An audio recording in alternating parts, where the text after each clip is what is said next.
Hello friends, मैं जमाल और Android tutorial series पे हम काम कर रहे थे Android e commerce cart system पे।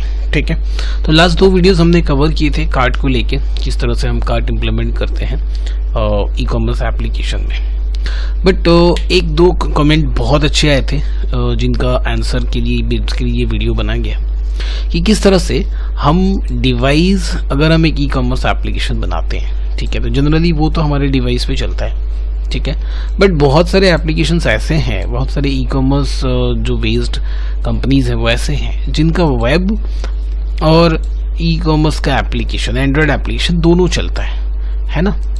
तो अभी तो ये जो कार्ट सिस्टम हमने लास्ट 2 वीडियो कवर किया कार्ट सिस्टम, उसमें हमने बेसिकली यही देखा कि कार्ट जो है वो डिवाइस के लोकल स्टोरेज में स्टोर करवा रहे हैं। ये हमारा डिवाइस है, ठीक है, और ये हमारा वेब एप्लीकेशन है।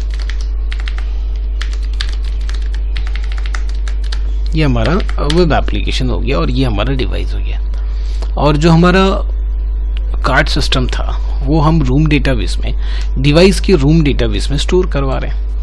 और हमें पता है कि अगर हम रूम डेटाबेस इस्तेमाल करते हैं तो ऑब्वियसली वो उस डिवाइस का लोकल डेटाबेस हुआ, है ना, उस डिवाइस का वो लोकल डेटाबेस हुआ, ये हुआ भाई। तो जो भी हम यहाँ से डेटा इसमें स्टोर करवा रहे हैं, तो उस केस में हम कर क्या रहे थे, हम कर रहे थे कि हम कार्ट वाला जो टेबल है ना वो इसके अंदर स्टोर कर रहे हैं, इसके अंदर बना रहे थे। मान लेते हैं यहाँ पे ड्रॉ कर लेते हैं, यहाँ पे हम कार्ट वाला टेबल बना रहे हैं, है ना। इस तरह से क्या कर रहे हैं, हम एक कार्ट का टेबल बना रहे हैं। कार्ट के टेबल के अंदर हम अपना इंफॉर्मेशन स्टोर कर रहे हैं, प्रोडक्ट का आईडी, नेम, प्राइस और उसकी क्वांटिटी, जो भी अपडेट डिलीट करना होगा वो हमने देखा है लास्ट वीडियो में।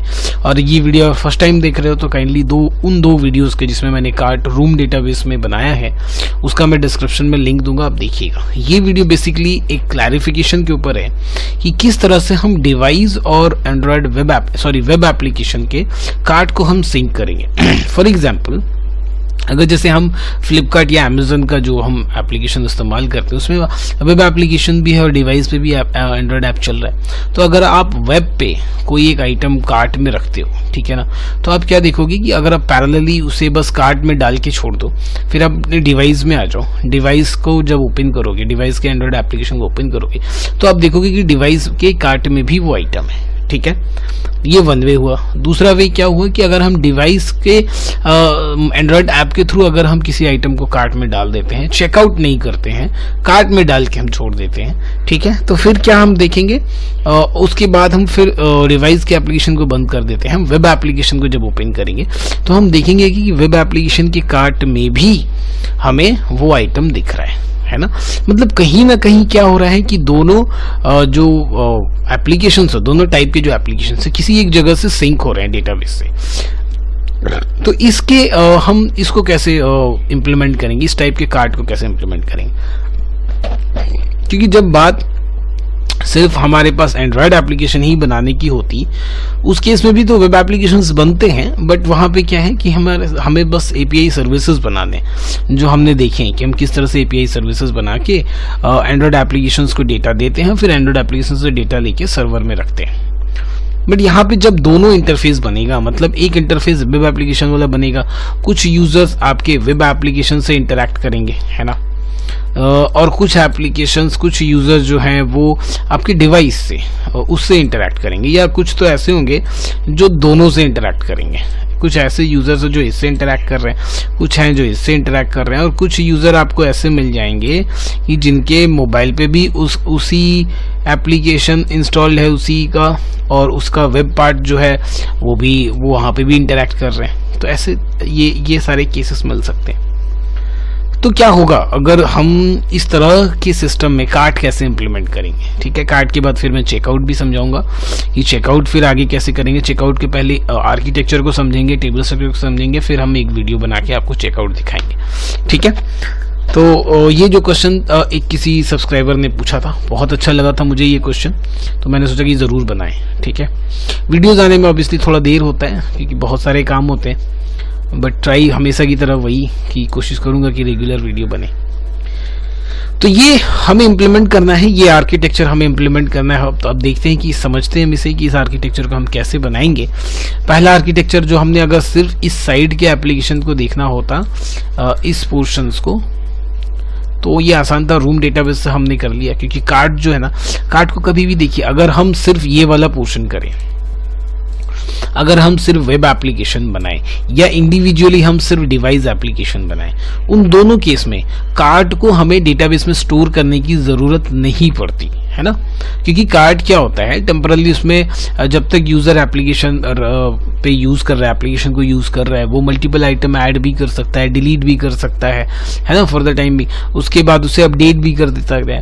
तो इस चीज को बेटर ऑप्शन होता है कि भाई इसे अगर हम वेब एप्लीकेशन में कर रहे हैं, अगर हम वेब एप्लीकेशन में सिर्फ कर रहे हैं, तो कार्ड को ना ऑलवेज सेशन में स्टोर करते हैं। हमें पता होगा, आई थिंक आप सब लोगों को पता होगा, अगर आप PHP या कोई भी एप्लीकेशन, वेब एप्लीकेशन इस्तेमाल कर रहे हैं तो सेशन में इस्तेमाल करते हैं। सेशन में हम पूरा कार्ड का एरे बना के सेशन में डाल देते हैं। फिर जिस पेज में हमें दिखाना होता है, डिस्प्ले करना होता है, हम सेशन से वैल्यू फेच करके लूप चला के हम डिस्प्ले कर देते हैं। डिलीट करना होता है तो सेशन में अपडेट कर देते हैं, अपडेट करना होता है तो भी सेशन वेरिएबल्स में अपडेट कर देते हैं। डिवाइस में आ जाते हैं, तो अगर हम डिवाइस में करते हैं तो हमारे पास कई सारे तरीके हैं। रूम डेटाबेस उसमें से एक तरीका था जो हमने इस्तेमाल किया। SQLite भी आप इस्तेमाल कर सकते हो, है ना भाई, आप SQLite भी इस्तेमाल कर सकते हो, या क्लास ऑब्जेक्ट का और कॉन्सेप्ट इस्तेमाल करके एक ऑब्जेक्ट बना लो, ऑब्जेक्ट के एरे बना लो, उसके अंदर उस इंफॉर्मेशन को स्टोर कर लो। तो आपके ऊपर है, कोई भी तरीका इस्तेमाल कर लो। बट मुझे जो लगता है रूम डेटाबेस या SQLite सबसे ईजी, सबसे आसान है, ठीक है। बट क्या होगा अगर हमें ऐसा नहीं करना, क्योंकि दोनों एप्लीकेशंस हैं, दोनों भाई एक दूसरे से सिंक होने चाहिए। उस केस में हमें क्या करना है, तो देखिए उस केस में एक ही सॉल्यूशन है कि भाई अब जो हमें टेबल है ना कार्ट वाला, वो जो है डेटाबेस पे लेके जाना होगा। ठीक है, क्या करना होगा, हमें डेटाबेस में लेके जाना होगा और उसकी API बना के हम उसी API से अपने एप्लीकेशन में भी फेच करेंगे और उसी API से हम अपने वेब में भी फेच करेंगे। तो जाके क्या होगा, ये कहने का मतलब सीधी सेंस बात है कि अब हमारा जो डेटाबेस है वो जो बीच में यहाँ पे जहाँ से डेटा आ रहा है, इसी डेटाबेस से दोनों में API के थ्रू आ रहा है, हमारा PHP में भी, वेब एप्लीकेशन में भी और एंड्रॉयड में भी। सपोज प्रोडक्ट के टेबल से प्रोडक्ट आ रहे हैं, है ना, कैटेगरी के टेबल से कैटेगरीज आ रहे हैं, यूजर टेबल से यूजर इन्फॉर्मेशन आ रहा है। अब कार्ट का भी हम टेबल बनाएंगे। देखिए जब इंडिविजुअली काम कर रहे थे तब सेशन पे काम हो जा रहा था वेब के लिए, और रूम डेटाबेस पे काम हो जा रहा था एंड्रॉयड के लिए। लेकिन जब हम बोथ पे काम करेंगे, दोनों पैरेलल एप्लीकेशंस चलेगा, उसका एंड्रॉयड ऐप भी रहेगा, उसका वेब भी रहेगा, उस केसेस में ऑब्वियसली हम जो सेंट्रल डेटाबेस से डेटा फेच करके ला रहे हैं, प्रोडक्ट हो गया, कैटेगरी हो गया, यूजर हो गया, उसी पे हम कार्ट का भी टेबल बनाएंगे। अब बात है कि भाई कार्ट टेबल को इंप्लीमेंट कैसे करेंगे, उस केसेस में कब इसमें एलिमेंट स्टोर करेंगे और कब डिलीट करेंगे, वो हम दिखाते हैं आपको। ठीक है, तो यहां तक होपफुली बात समझ में आई। इस चीज को मैं डिलीट कर रहा हूं, अब आपको मैं दिखाता हूं। देखिए मान लेते हैं कि हम यहाँ पे ये हमारा एंड्रॉयड एप्लीकेशन है, ठीक है, और ये हमारा कार्ट टेबल है। चलिए मान लेते हैं कि ये कार्ट टेबल है और ये सेंट्रलाइज डेटाबेस पे स्टोर्ड है। मैं बिल्कुल बेसिक फील्ड लूंगा जिससे अपने को समझ में आ जाए। एडवांस फील्ड अब डिपेंड करता है, जैसा जैसा एप्लीकेशन होगा उस हिसाब से फील्ड रहते हैं। मैं बिल्कुल बेसिक की बात कर रहा हूँ। ऑब्वियसली यूजर लॉग्ड इन, मान लेते हैं इस टेबल का नाम होगा हमारा टेबल कार्ट, ठीक है, जो कि कहाँ पे है, सर्वर पे है, और हम क्या कर रहे हैं, टीबीएल कार्ट। अब ऑब्वियसली इसकी फील्ड क्या क्या हो सकते हैं, आईडी होगा ऑटो इंक्रीमेंटेड, यूजर आईडी, क्योंकि अब जो कार्ट है ना वो हर एक यूजर का तो अपना अपना कार्ट बनेगा ना, इन दिस नॉट अपना अपना कार्ट, मतलब एक ही टेबल होगा। बट सपोज अब 2 यूजर काम कर रहे हैं, 2 यूजर लॉगिन करके रखे हो, मैंने भी लॉगिन किया, आपने भी लॉगिन कर लिया। अब आपका भाई आपने अपने कार्ट में 2-3 आइटम डाला, हमने भी अपना 2-3 आइटम डाला, तो ऑब्वियसली यूआईडी तो रहेगी, यूजर आईडी रहेगी, जिसके रेस्पेक्ट में कार्ट के आइटम्स होंगे। प्रोडक्ट आईडी हो जाएगी, ठीक है, हमारा प्रोडक्ट, मैंने 2-3 प्रोडक्ट सेलेक्ट किया, आपने 2-3 प्रोडक्ट सेलेक्ट किया, तो प्रोडक्ट आईडी हो गई। पीआईडी से हमें बाकी सारे इन्फॉर्मेशंस मिल जाएंगे, सिर्फ यूआईडी पीआईडी हो जाएगी, इतनी काफ़ी है। बाकी जो इन्फॉर्मेशंस है वो तो हम यहाँ से ही टान लेंगे, पीआईडी मिल गया तो हम वहाँ से टान सकते हैं, इतना रखते हैं, ठीक है। इसके बाद सोचिए, मैं बिल्कुल कहा जैसे मैं बिल्कुल बेसिक पे काम करता हूँ। सपोज अब मैं यहाँ लॉगिन करता हूँ उसके बाद मैं क्या किया, 2-3 आइटम्स यहाँ से सेलेक्ट किया। देखिए 1 2, ये मान लेते हैं हमारा मोबाइल व्यू है और यहाँ पे इस तरह से हमें प्रोडक्ट दिख रहे हैं और यहाँ पे हमने ऐड टू कार्ट करके 2-3 आइटम ऐड कर दिए। यहाँ पे एक ऐड टू कार्ट का बटन बना रखा, सपोज आपने प्रोडक्ट के नीचे, यहाँ पे ऐड टू कार्ट प्रोडक्ट के नीचे, यहाँ पे ऐड टू कार्ट प्रोडक्ट के नीचे, यहाँ पे। जैसे ही हम यहाँ पे ऐड टू कार्ट बटन पे क्लिक करेंगे तो ऑब्वियसली आपको क्या करना पड़ेगा, इसके लिए भी API बना के रखना होगा, ठीक है ना, जो क्या करेगा, PHP के एक फाइल को हिट करेगा, API फाइल्स, उसको हिट करेगा, है ना। हिट करने के बाद यहाँ से ये क्या क्या भेजेगा उस फाइल में, यहाँ से ये पर्टिकुलर जो यूजर लॉग्ड इन है उसका UID भेजेगा, जिस प्रोडक्ट को ये ऐड कर रहा है ऐड टू कार्ट में उसको भेजेगा, ठीक है। तो यहाँ से इसने क्या किया, सपोज कर लेते हैं 2-3 इसको भी भेजा, इसको भी भेजा और सपोज 3 आइटम को भेजा।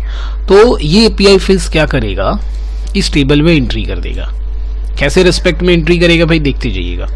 मान लेते हैं ID 1 बनेगा, UID 1 है और PID 101, 3 आइटम ऐड किया इसने, 2 UID 1 ही है, आइटम ID या प्रोडक्ट ID 102 और फिर ये तो ऑथेंटिकेटेड ID है 3 और यूजर ID हमारा 1 है और प्रोडक्ट ID जो है वो हो गया 40423। इस तरह से 3 आइटम ऐड, ठीक है। ये हमारा प्रोडक्ट टेबल हो गया। अब नेक्स्ट क्या है, नेक्स्ट जैसे ही मान लेते हैं कि यहाँ पे अब अपने एप्लीकेशन पे आप चेकआउट की ओर प्रोसीड करते हो, मान लेते हैं यहाँ लिखा है चेकआउट, नहीं या फिर आपने तो कार्ट किया, कार्ट बटन है,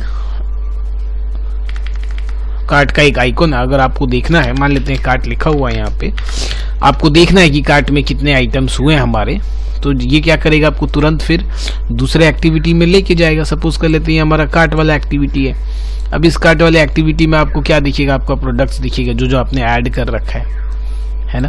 तो अब ये क्या करेगा पता है, फिर वहां से कार्ट के आइटम को फेच करने के लिए एक API बनेगी। ये API क्या करेगा, कार्ट टेबल से डेटा उठाएगा, किसके रेस्पेक्ट में डेटा उठाएगा, उस यूजर जो यूजर इस एप्लीकेशन में लॉगिन है। जब हम फेच करेंगे तो पैरामीटर में उस UID को पास करेंगे, ठीक है, पैरामीटर में हमने उस UID को पास किया। अब वो क्या करेगा, इस टेबल से उस पर्टिकुलर यूजर ID के रेस्पेक्ट में जितने प्रोडक्ट्स होंगे उनका ID फेच करके लाएगा और उसके रेस्पेक्ट में जितने प्रोडक्ट्स होंगे यहाँ पे उसको दिखा देगा। आई बात समझ में। अब आप बोलेंगे सर इस तरह से तो बहुत सारा प्रोडक्ट हो जाएगा हमारे कार्ट में, जब जब यूजर आएगा ऐड टू कार्ट करेगा फिर प्रोसीड कर देगा, फिर भी तो हमारा कार्ट में आइटम पड़ा रहेगा। तो जब हम यहाँ पे चेकआउट करेंगे, ठीक है ना, जब हम यहाँ पे चेकआउट करेंगे और चेकआउट करके यहाँ से जब हम दूसरे एक्टिविटी में जाएंगे, इस एक्टिविटी में जाएंगे जहाँ पे चेकआउट वाला आइटम होगा, पेमेंट गेटवे वगैरह ऑप्शंस होगा और हमारा जब पेमेंट सक्सेसफुल हो जाएगा, यहाँ से इस वाला का चेकआउट टेबल हम आपको दिखाएंगे, डिस्कस करेंगे चेकआउट फिर कैसे करेंगे हम, चेकआउट टेबल में क्या क्या ऑप्शंस होगा क्या क्या नहीं होगा, ये ऑर्डर वाला टेबल हम डिस्कस करेंगे आपसे, तो वो बात अलग है। पहले इधर आते हैं। तो अगर जब चेकआउट होके पेमेंट होके आएगा, तो जैसे ही सक्सेसफुल पेमेंट हो जाएगा, ठीक है, तो हम क्या करेंगे, उसी समय उस यूजर आईडी के रेस्पेक्ट में कार्ट में जो भी टेबल पड़े होंगे, कार्ट में जो भी PID होगा, प्रोडक्ट ID होगा, हम संग उसे डिलीट कर देंगे, ठीक है। उस जो PID के रेस्पेक्ट में पेमेंट हुआ है उस PID को और उस UID को हम क्या करेंगे, इस टेबल से डिलीट कर देंगे। तो हुआ क्या, जैसे ही हमने चेकआउट किया, आइदर हमने वो चेकआउट वेब से किया हो या वो चेकआउट हमने एंड्रॉयड डिवाइस से किया हो, टेबल तो एक ही जगह से आ रहा है, तो हम क्या करेंगे, उसे इंस्टेंटली चेकआउट और सक्सेसफुल पेमेंट होने के बाद जैसे ही हमारे पास आएगा हम उसे यहाँ से डिलीट कर देंगे। तो हमारा क्या होगा, कार्ट अब खाली हो जाएगा। तो दोबारा फिर वापस जैसे ही, चाहे वो डिवाइस से करे चाहे वो वेब से करे, एक ही टेबल में जाएगा कार्ट में, और फिर जैसे ही वहां से चेकआउट की ओर प्रोसीड करेंगे हम, पेमेंट हमारा आएगा, हम संग संग उस UID को पकड़ेंगे, उस PID को पकड़ेंगे और जाके उस टेबल से डिलीट कर देंगे। वेयर आप हमारा UID 10 उस पर्टिकुलर UID को और उस पर्टिकुलर PID को जो कि चेकआउट के लिए गया हुआ है, उन सारे को हम क्या करेंगे, डिलीट। देखिए अगर हम दोनों पकड़ेंगे तो थोड़ा सिक्योर होगा, क्योंकि अगर हम सिर्फ UID को पकड़ेंगे, मान लेते हैं आपने क्या किया, कुछ आइटम वेब से ऐड किया और कुछ आइटम आपने यहाँ से से ऐड किया तो क्या करेगा, उस सब को डिलीट कर देगा। आप जिसका पेमेंट नहीं भी कर रहे हैं तो पूरा कार्ट खाली हो जाएगा।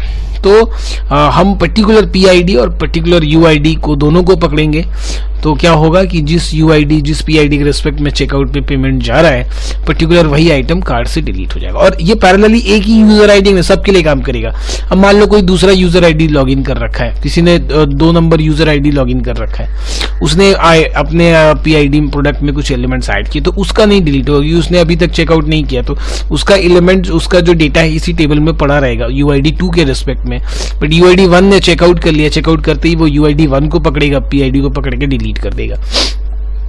तो this is how we can implement और we can sync the product cart element cart data in web and mobile devices.